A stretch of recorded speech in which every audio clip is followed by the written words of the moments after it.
In Colombia, 4 years after what became known as the Tandil massacre, the families of the victims and civil society organizations are demanding justice.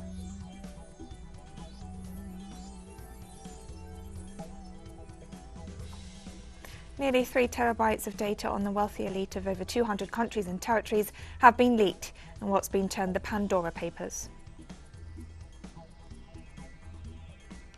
Ethiopian Prime Minister Abiy Ahmed was sworn in for a second 5-year term on Monday, vowing to defend Ethiopia's honour despite mounting global criticism over the war in the northern Tigray region.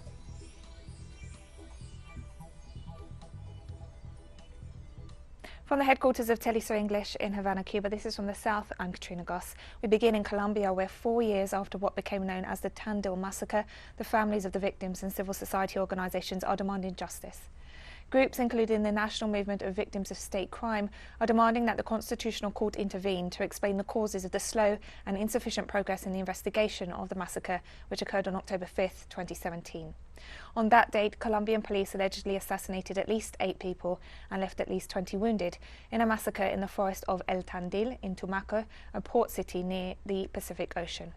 The victims, many of whom were coca planters, were protesting to call on the government to provide subsidies and guarantees to meet their basic needs in the face of the forced eradication of their coca crops.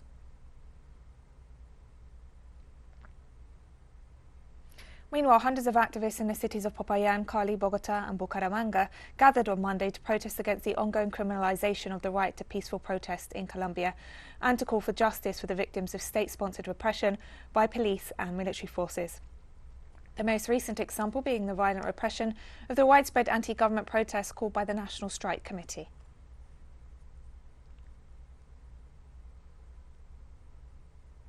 Haitian authorities announced the start of classes on Monday in some regions of the country. However, a large number of schools were destroyed in the recent earthquake, with no alternatives put in place for their students. The evaluations carried out by the Haitian institutions and international organizations revealed that nearly 3/4 of schools were damaged or totally destroyed by the earthquake, and the government has not yet had time to rebuild or solve the infrastructure problems to ensure a return to classes for the affected students. Meanwhile, teachers and social movements stress it's not currently safe to return to classrooms.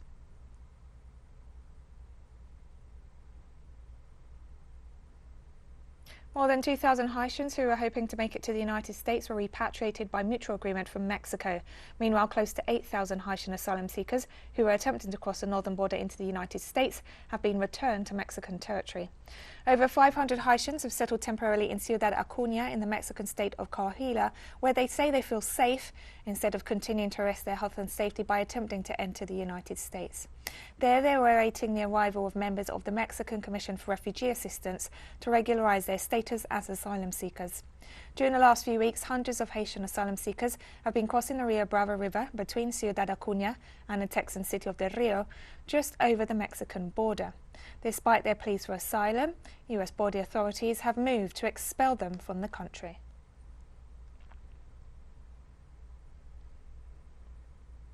Meanwhile, Cuban authorities are prioritizing the care of a group of Haitians who accidentally arrived on Cuba's eastern shores as they sought to make it to the Bahamas or the United States.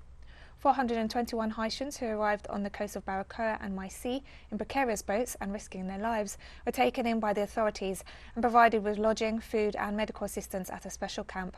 The Cuban authorities are in close contact with the Haitian government and are making arrangements for their safe and voluntary return in accordance with the ties of brotherhood, cooperation and solidarity that characterize bilateral relations between the two neighbouring Caribbean nations.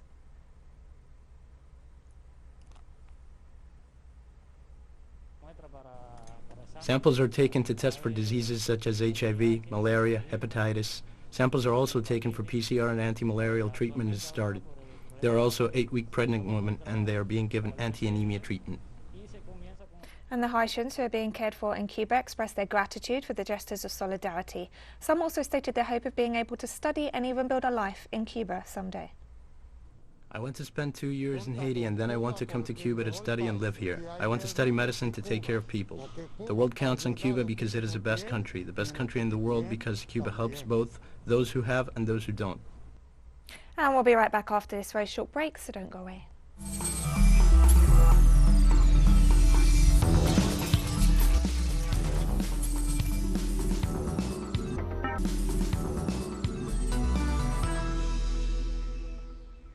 Welcome back to From the South. On Sunday, the International Consortium of Investigative Journalism revealed it had compiled and analysed nearly 3 terabytes of data on the wealthy elite of over 200 countries and territories, compiled from 11.9 million records and 14 different offshore services firms. The Pandora Papers includes 330 politicians, 134 billionaires, celebrities, fraudsters, drug dealers, royal family members, leaders of religious groups around the world, and the alarming but not surprising figure of 35 current and former country leaders. Among them, the presidents of Ukraine, Kenya, and the Prime Minister of the Czech Republic, as well as former British Prime Minister Tony Blair. A prior project, the Panama Papers, revealed similar information, but this time the data compiling goes back to the 1970s, and a large part comprehends 1996 to 2020 operations. According to the research team, the listed states and properties are not necessarily illegal, but its tax value was significantly downplayed to evade about $11.3 trillion in payments. The assets, from luxury items such as property and yachts, as well as incognito bank accounts, art ranging from looted Cambodian antiquities to paintings by Picasso and murals by Banksy, were hidden in tax havens listed like Panama, Dubai, Monaco, Switzerland, and the Cayman Islands.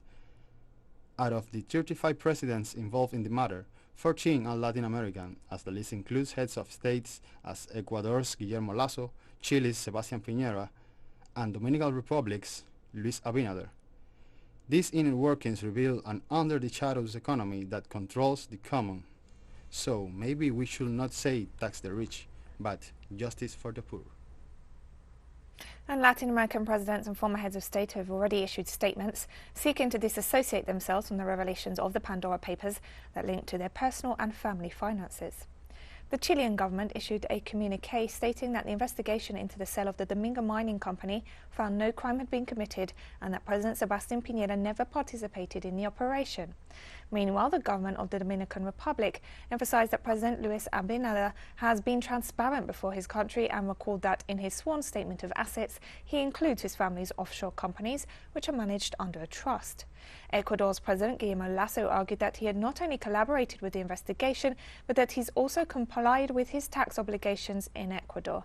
And former President of Colombia, Cesar Gaviria, admitted that he did have a stake in an offshore company in Panama, which has been declared to the National Tax and Customs Department in accordance with the requirements of Colombian law. Just as happened with the Panama Papers scandal, in which former Argentinian President Mauricio Macri was implicated, once again members of his family and close political associates are involved in a similar case of corruption, this time revealed in the Pandora Papers. The leak showed accounts in tax havens which belonged to Jaime Duran Barba, the political advisor of the former head of state, and his brother Mariano Macri. Recently, the former president made headlines in Argentina and claiming that one had to avoid taxes in order to make money.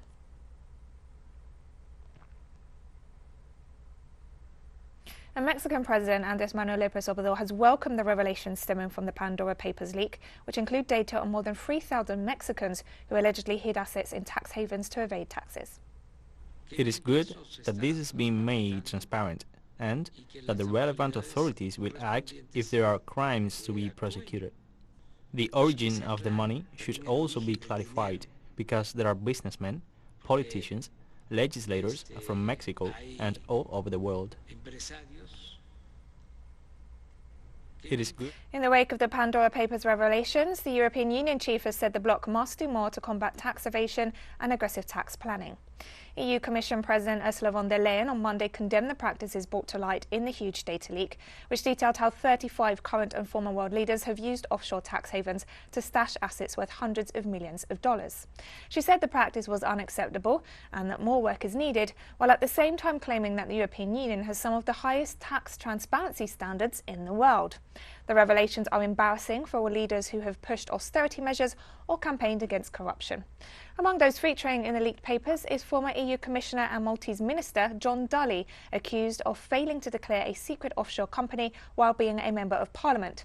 Dalli resigned as EU Health Commissioner in 2012 over a bribery scandal. Tax evasion and aggressive tax planning is completely unacceptable. And We have in the European Union some of the highest tax transparency standards in the world, but as we see, it's not enough. More work is needed, and that's why we will come forward with a proposal on the misuse of shell companies for tax purposes, and this will be done till the end of the year. So we'll come with an answer to the obvious problems that are still out there. And sports, fashion and other celebrity icons are among those named in the Pandora Papers. Joseph Guardiola, Shakira, Julio Iglesias, Elton John, Claudia Schiffer and many more are mentioned in the documents linked to offshore companies around the world. In a press release, the International Consortium of Investigative Journalism disclosed the names of 130 show business millionaires from 45 nations. According to the consortium, the offshore assets of these celebrities were not previously known, and more details will be revealed in the coming weeks.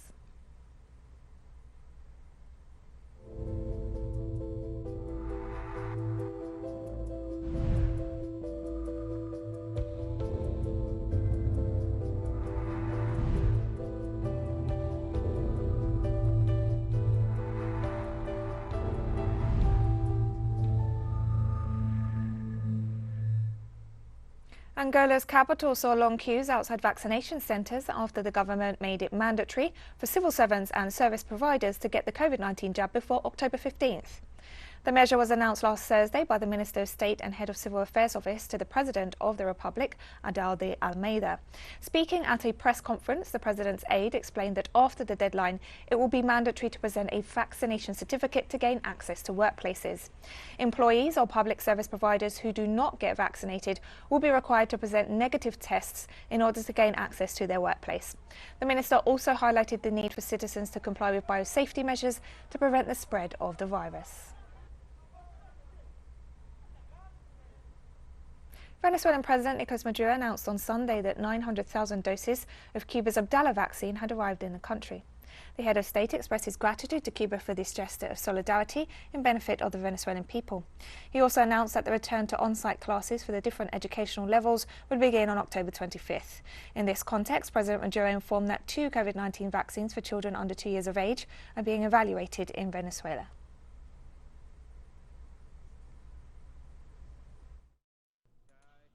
Abdala vaccine for boys and girls is already in successful trial, a successful test, a point in favor of Cuban science and in favor of the Cuban Revolution, of the Abdala vaccine. I want to thank President Miguel Diaz-Canel of Cuba for sending these 900,000 Abdala vaccines to Venezuela. And we have more stories coming up after this final short break, so stay with us.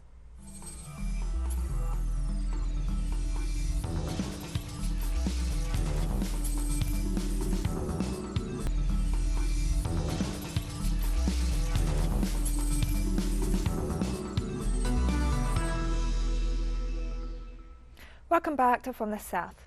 Ethiopian Prime Minister Abiy Ahmed was sworn in for a second 5-year term on Monday, vowing to stand strong and defend Ethiopia's honour despite mounting global criticism over the war in the northern Tigray region. Abiy's Prosperity Party scored a landslide win in June elections, which came despite the ongoing conflict in Tigray, with allegations of human rights abuses, tens of thousands killed and hundreds of thousands facing famine-like conditions, according to the United Nations. The fighting has spread to the neighbouring Afar and Amhara regions, while Tigray has fallen under what the UN describes as a de facto humanitarian blockade. It's unclear whether Abiy's swearing in will alter the course of the war between the government troops and the Tigray People's Liberation Front, which dominated national politics before he took power. Abiy's office had said certain conciliatory measures, such as declassifying the front as a terrorist group, could only happen after a new government is formed. On Sunday, Palestinian President Mahmoud Abbas received an official Israeli government delegation in the West Bank city of Ramallah, the second meeting between the two sides in a month. Meeting with the Israeli Ministers of Health and Regional Cooperation, Abbas stressed the importance of ending the Israeli occupation of Palestinian territory and achieving just and comprehensive peace in the region through the implementation of international resolutions. The Palestinian president also called for the halting of Israeli settlements, an end to raids on Palestinian towns and villages, and for the demolition of homes and displacement of the Palestinians in occupied East Jerusalem to stop. The members of the Israeli delegation, all of whom belong to the Meretz party, have been harshly criticised by the far right in Tel Aviv for their support for the two-state solution and joint cooperation to build confidence between the two sides.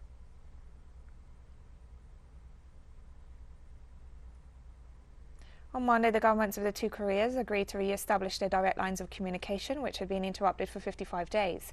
Communications resumed through a call, through a military hotline and a separate channel of the Joint Liaison Office. The South Korean Ministry of Unification said that a reconnection represents a breakthrough in bringing communications between the two Koreas back on track.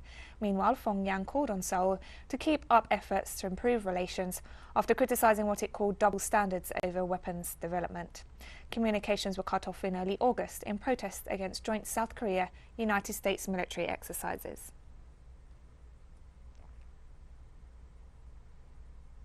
Japan's new Prime Minister, Fumio Kishida, called on Monday for legislative elections to be held on October 31st.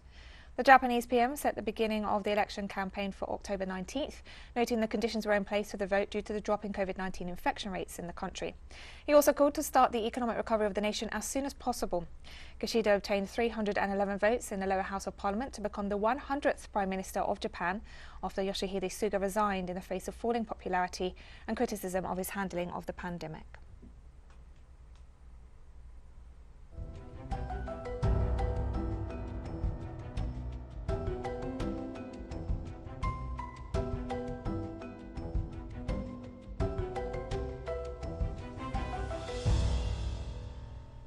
Extinction Rebellion activists protested in the Swiss city of Zurich on Monday in an attempt to force the government to heed the environmental movement's climate demands. Hundreds of people, some dressed as clowns, attempted to blockade central Zurich, while Extinction Rebellion urged its activists to return every day at noon to block traffic at 3 key strategic points of Switzerland's financial capital, including a bridge and the crossroads of the city's main shopping street. Students and senior citizens were among those who descended on Zurich from across the wealthy nation, unfurling banners and stretching out large sheets of blue plastic, symbolising the ocean suffocating with rubbish. After an hour, the police ordered activists to retreat to designated areas. In June, Extinction Rebellion petitioned the Swiss government, asking it to officially recognise the climate emergency and mandate a citizens' assembly on climate and ecological justice, warning that its activists were otherwise prepared to engage in civil disobedience. We thought on July 13 that the political world is very slow to react after the law on limiting CO2 emissions was rejected. Now we have got to raise awareness and get more people to join us, so the people put more pressure on the politicians. Politics is like a giant orchestra, like on the Titanic, and the passengers are the citizens. Listening to the music since 20 years, 30 years, are we just going to wait for this to sink? We do not want to wait for this world sink. We are taking action and we rebel. The eruption of the Cumbre Vieja volcano on the Spanish island of La Palma has gathered force, with red-hot lava exploding high into the air. The National Geographical Institute in Madrid informed that on Monday, a series of earthquakes of over 3.0 magnitude have been detected. Overnight, the Cumbre Vieja volcano saw an increase in activity, while local media reported the north side of the volcano had collapsed, causing a faster flow of lava. Spanish Prime Minister Pedro Sanchez made his third visit to La Palma, part of the Canary Islands in the Atlantic Ocean, on Sunday, and said his government would help rebuild the island, while adding that it was safe for tourists to visit. Over 900 buildings have been destroyed and about 6,000 people have been evacuated from homes on the island, out of a population of about 83,000.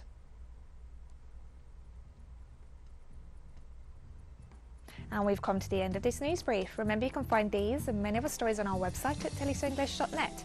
You can also follow us on social media for all the latest news. We're on Facebook, Twitter, Instagram and Telegram. For TeleSUR English, I'm Katrina Goss, and thank you for watching.